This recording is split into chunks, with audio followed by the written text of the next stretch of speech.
Hello, everyone, and welcome back to 33 Voices. We have got a fascinating topic for you today, which it fascinated me from the moment I saw this new book, the correlation between music, beats, and entrepreneurial success. And I'm thrilled today to be joined by two individuals who are both musical and entrepreneurial zealots. When I finished the book, it's what I called you guys. Senior partner and global design director of IDEO, Michael Hendricks, and senior vice president of global strategy and innovation of Berklee College of Music, Panos Panay. So, gentlemen, great to be with you from all parts of the world. Thank you. Thank you, Mo. Excited to be here. Well, first off, as I shared with you guys briefly off the record, I absolutely love your thesis. So I thought it might be fun to start off by setting some context. If you guys were to get a group of well-respected entrepreneurs and musicians in the same room, say 10 of each, 10 entrepreneurs, 10 musicians, to have a discussion about the future, what are we going to be talking about? I think would be talking about the fact that neither of them is a straight line, and that it's what you don't know and what you're not expecting and what you're not architecting that's fun and innovative and exciting.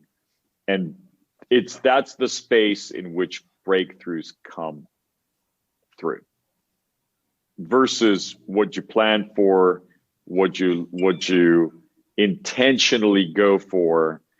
And for me, that would be the conversation that I'd like to have, because anybody who started a business, anybody who's written a song, anybody who's created anything will tell you you're just on a discovery journey more so than you are on a building journey.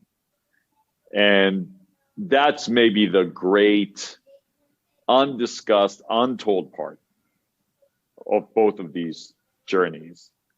And like we talk about in the book, what's music? Is it the notes or is it the silence? And what's creation? Is it the product itself, or is it the intention behind the product? Michael, you got anything to add? Yeah, we were in a conversation recently, and I'm actually blanking on who said this. It wasn't either of us, but we were talking about like why we create. And in the context of entrepreneurship, one thing that you're taught as a young entrepreneur, both Panos and I've built businesses, you identify the pain points and you find a solution for those pain points. And often you hear that in innovation. But this person was saying, I don't pursue the pain points. I pursue the joy points.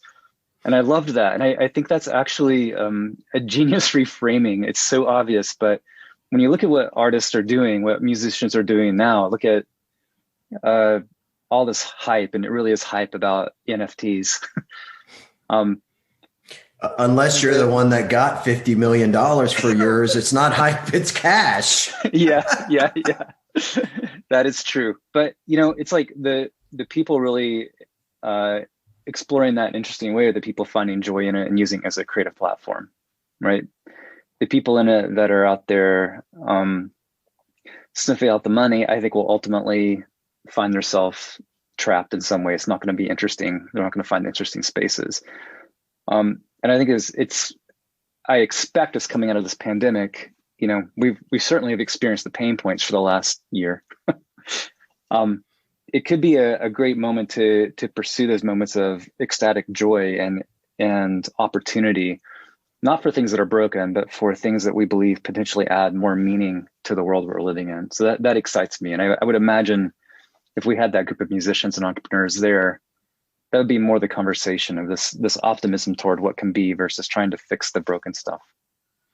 Panos, do you ever prepare for that? Like, what do you do to get your students' head right to understand what you just referenced there? Convincing them that their career journey and their music instincts are not separate. How often do you meet a young person who is creative? They can be a designer, they can be a musician, a dancer, an actor, who says, I just don't feel comfortable selling myself. And you have to reframe it, and you tell them, well, wait a minute. Every night you get up on a stage and you put on a show, and you transform yourself and your audience into something other than who they are those other 23 hours, if you will. And when you're up on that stage, you are not only inhabiting a particular persona, but more importantly, you are telling a story. You are creating a reality for your audience that is different than the one that they had before they entered that club, that bar, that theater. Why do you think that selling, quote unquote, marketing is any different? It's not. So why are you separating your creative being from your everyday or career being, or whatever you want to call it? And for me, it's been part of the motivation behind the book, behind the institute that I founded at Berkeley called Institute for Creative Entrepreneurship, behind the minor and the course that Michael developed, convincing creative beings that in fact, they do not need to leave their personality at the door when they are approaching another situation that may feel foreign to them, but it's not. That it's in fact those very skills that they do have as creative people that make them uniquely positioned to be successful in this other context. Likewise, I like to engage young people in convincing them that creativity is an innate part of who every single human being is. It's not something that you have and I don't have, or I have and you don't have. It's there, very much like we're all under the same blue sky. It's just that on occasion it's obscured by clouds or rain. And if you're in Boston, maybe there's more rain than where you are, Mo, or where I am right now. But it's the same with creativity. We all have it. We just obscure it sometimes. So that's what I tell young students, whether at Berkeley or anywhere else that I encounter. Well, both of you guys live inside organizations that breed and prioritize this level of creativity and this level of belief in human ingenuity. I mean, IDEO and Berkeley, I mean, that is at the very core of how you guys think. What is it about the organizations that you guys are a part of that makes a culture like that so inviting? And, you know, it really does elevate your own element of creativity. Well, you know, for IDEO, this is something I think a lot about, because part of my role is helping us stay sharp in our creative skills across the globe.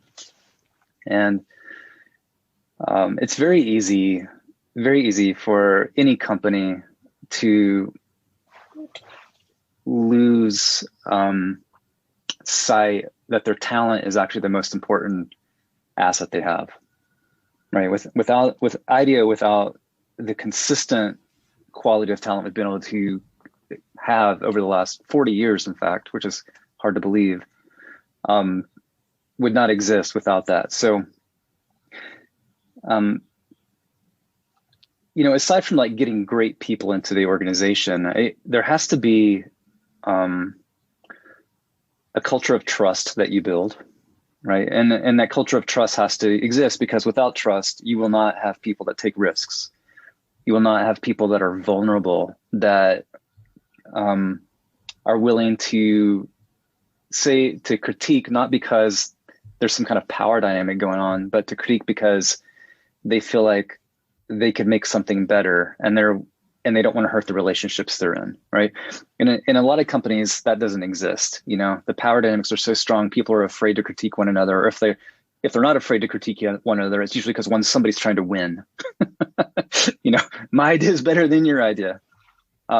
but in our Which is world, kind of the conditioning that we have anyway. absolutely it is. I mean, it's a winner takes all mindset, right? In a creative culture doesn't really think about winning in that way. I mean, we have rivalry, and rivalry would be like Mo, you're kind of awesome and I love what you're doing.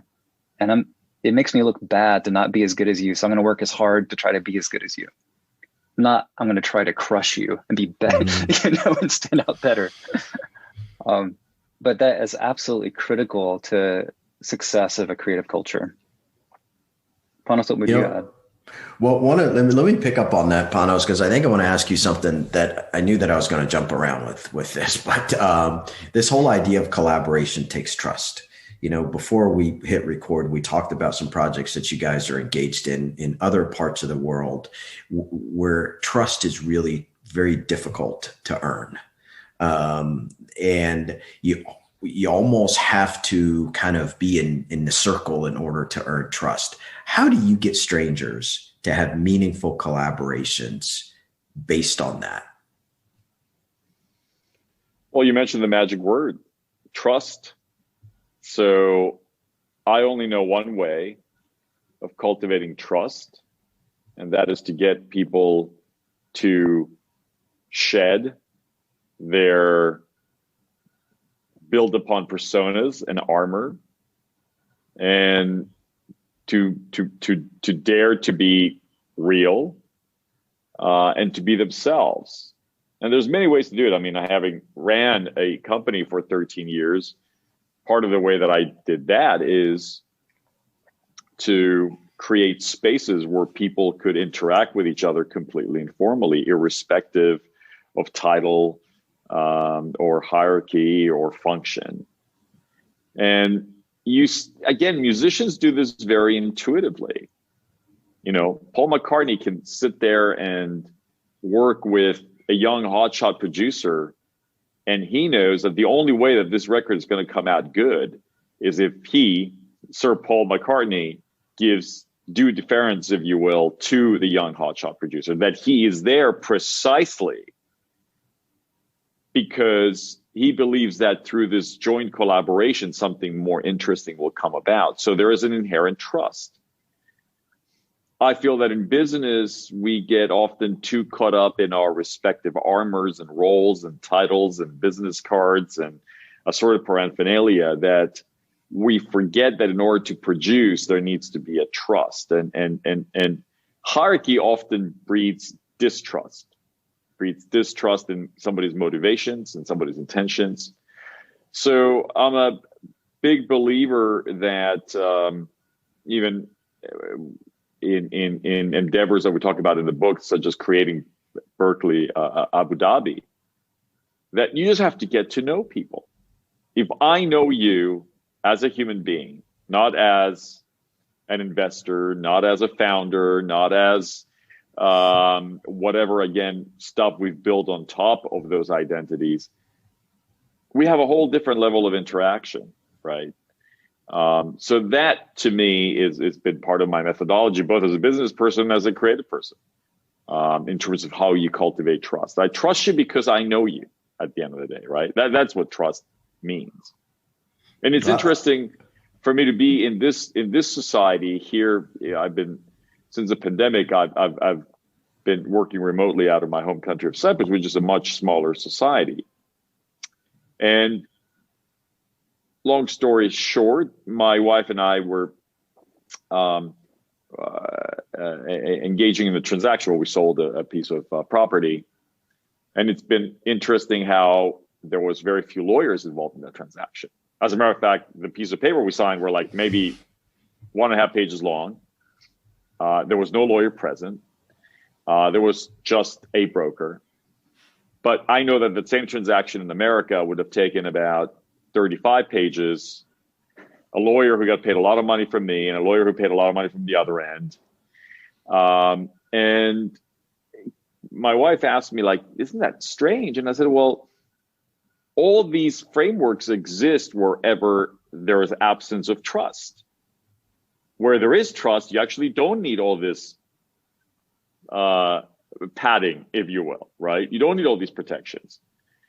And it was just fascinating for me to observe a transaction in a totally different environment than the one that, frankly, I've been in for 30 years, because it's striking how the absence of trust adds layers and layers and layers, not just in this particular situation, costs, but also it creates distrust almost. It just feeds on itself.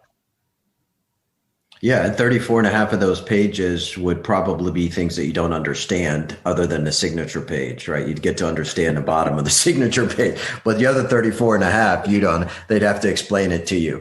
That's a whole nother conversation. Michael, I want to pick up on that a little bit with you because I've had some wonderful conversation with some of your colleagues for the last decade or so at IDEO and starting at the D School at Stanford.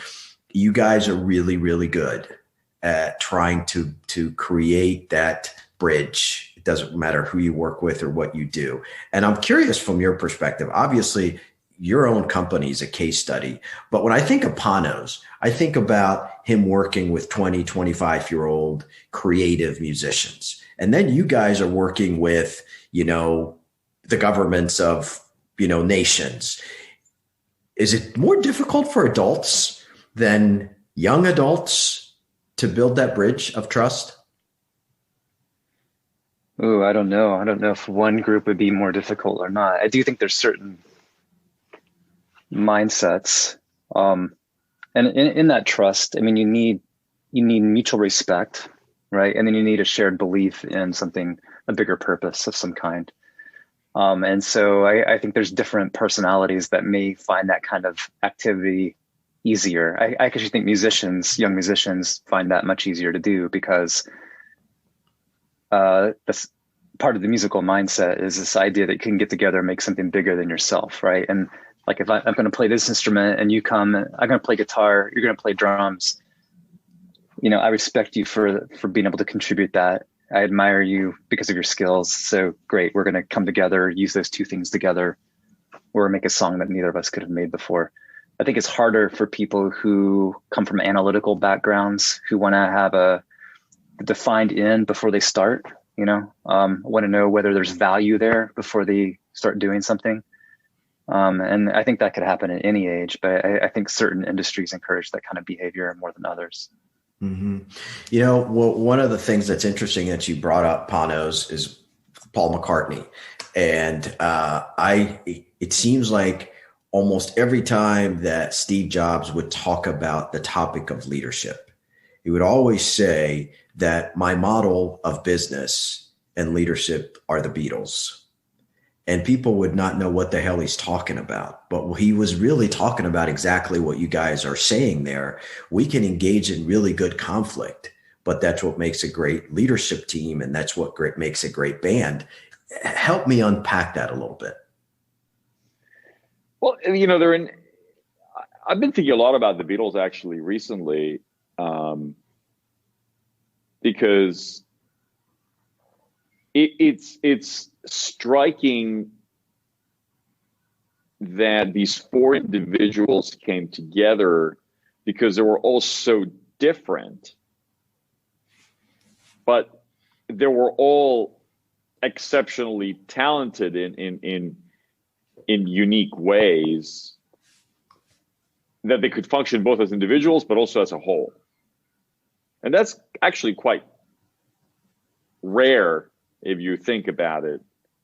But I feel that the reason why they had the impact that they did is because they somehow found a way at their best to bring both simultaneously their individual personalities and their collective personality and make something bigger than all of them together, right?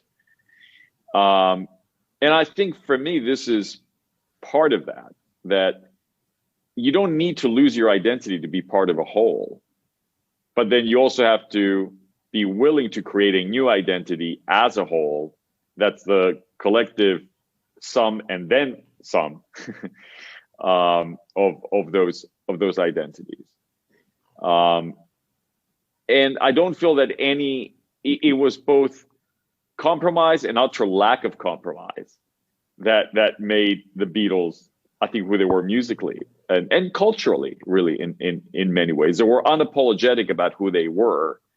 But at the same time, they did find a way of compromising so they could create something different.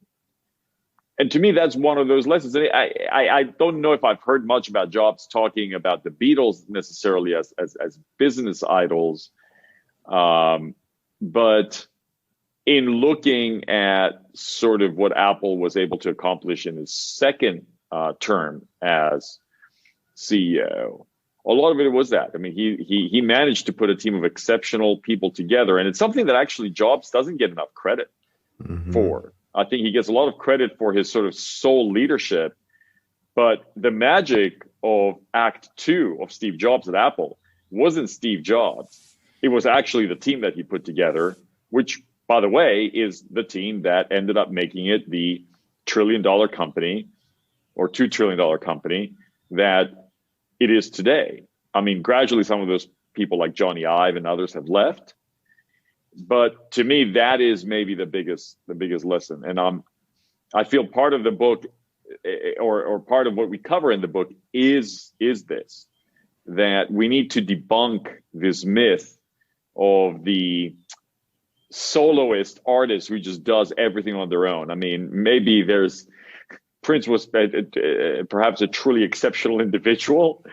But everything we hear and every creation is better because of this intuitive collaboration that happens among creative people.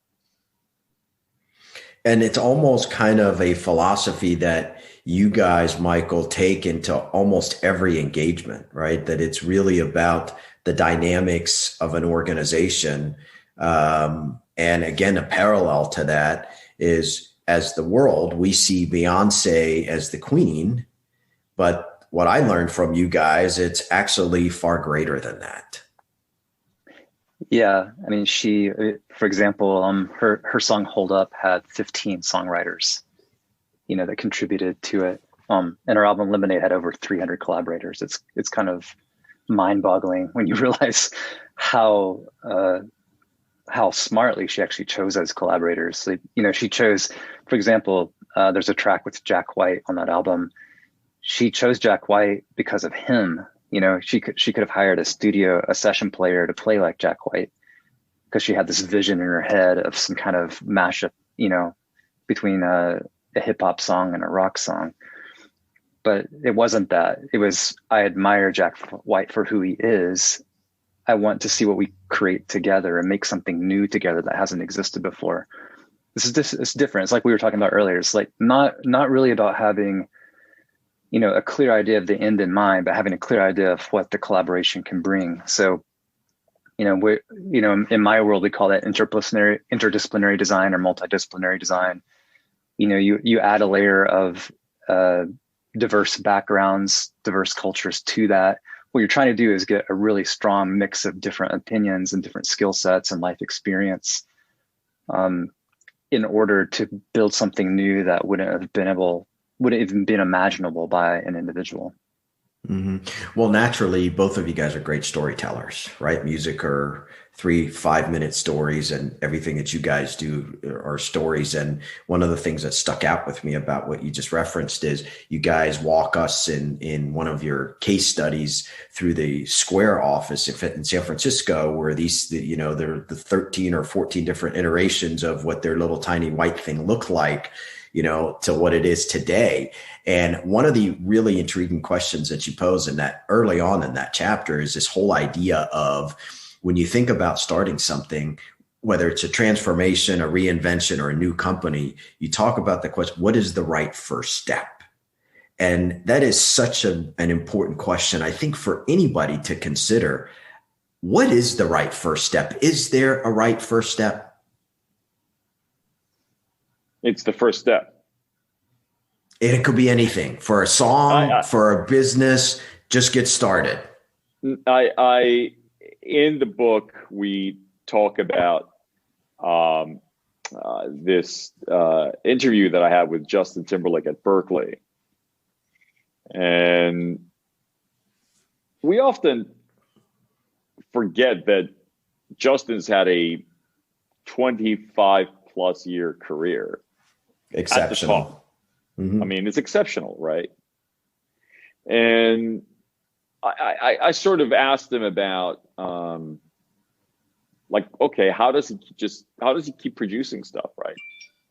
And he told me the story about working with Max Martin, who's the writer that wrote the most #1 hits other than the aforementioned John Lennon and Paul McCartney. And he says Max Martin just told him, you know how you write a hit song? You just keep writing and writing and writing and writing.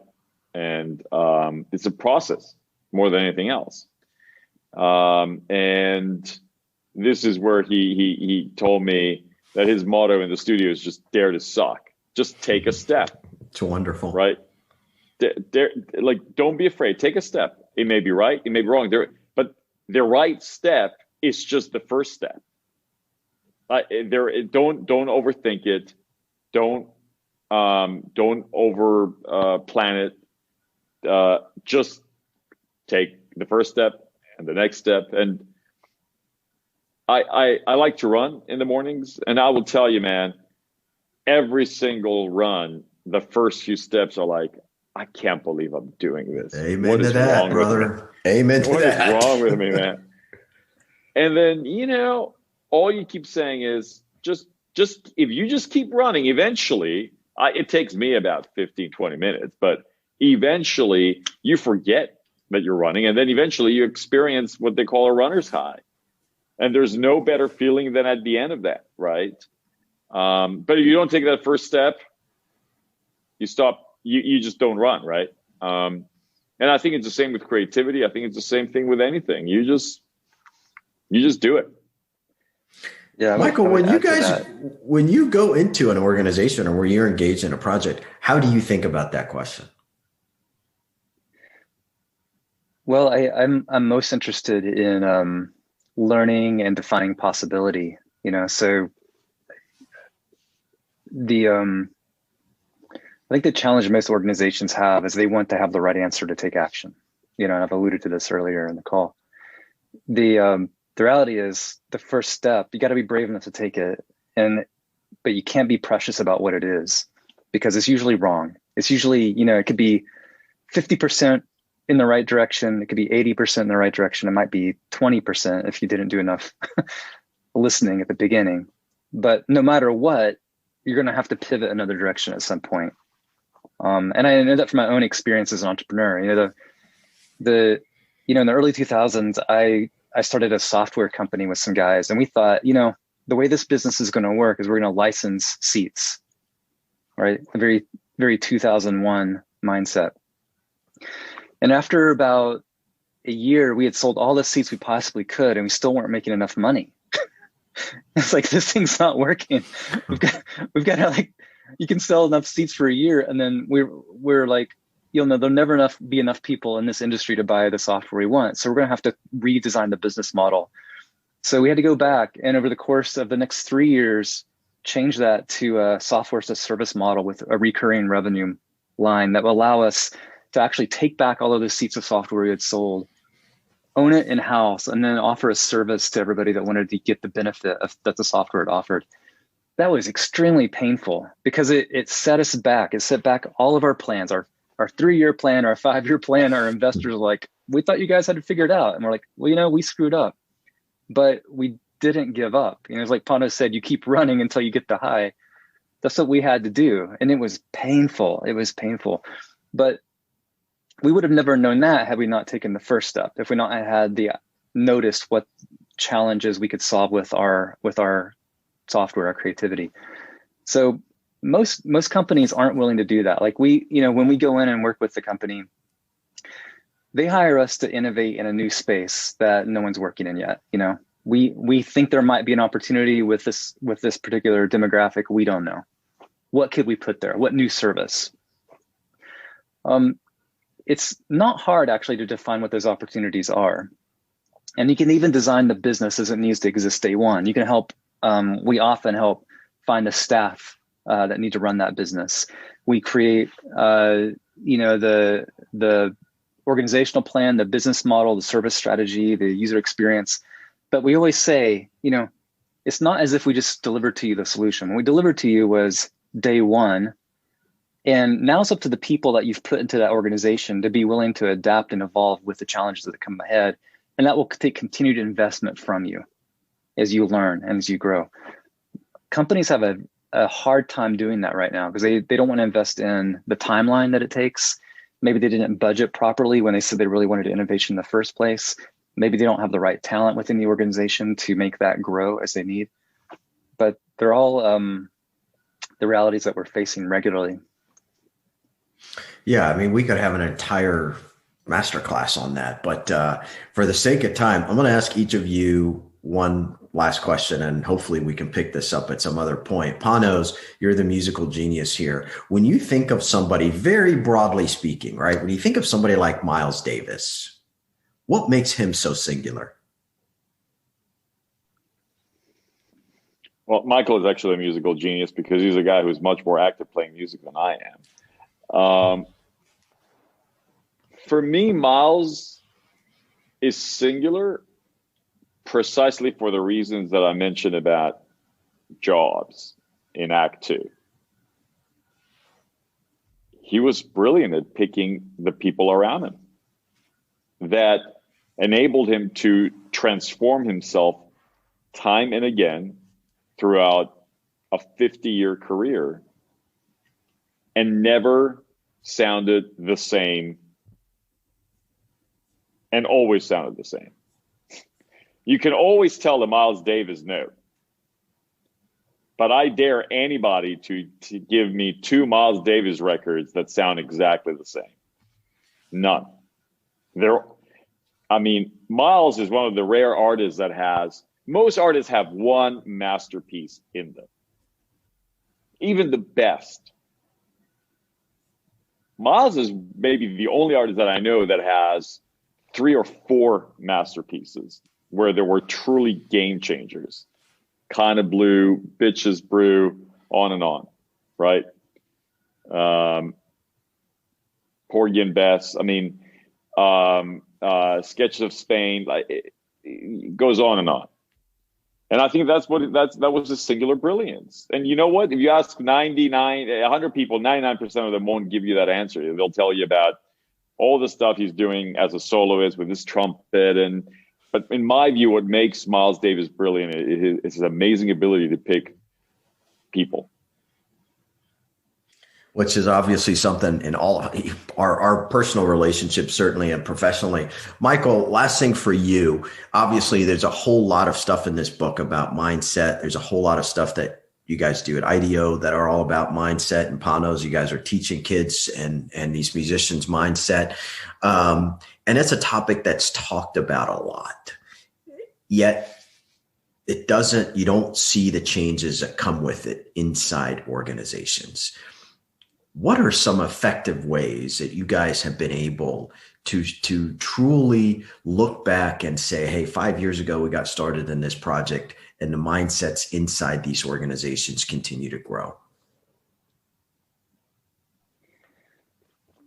We generally, there's like very functional things you can do. Helping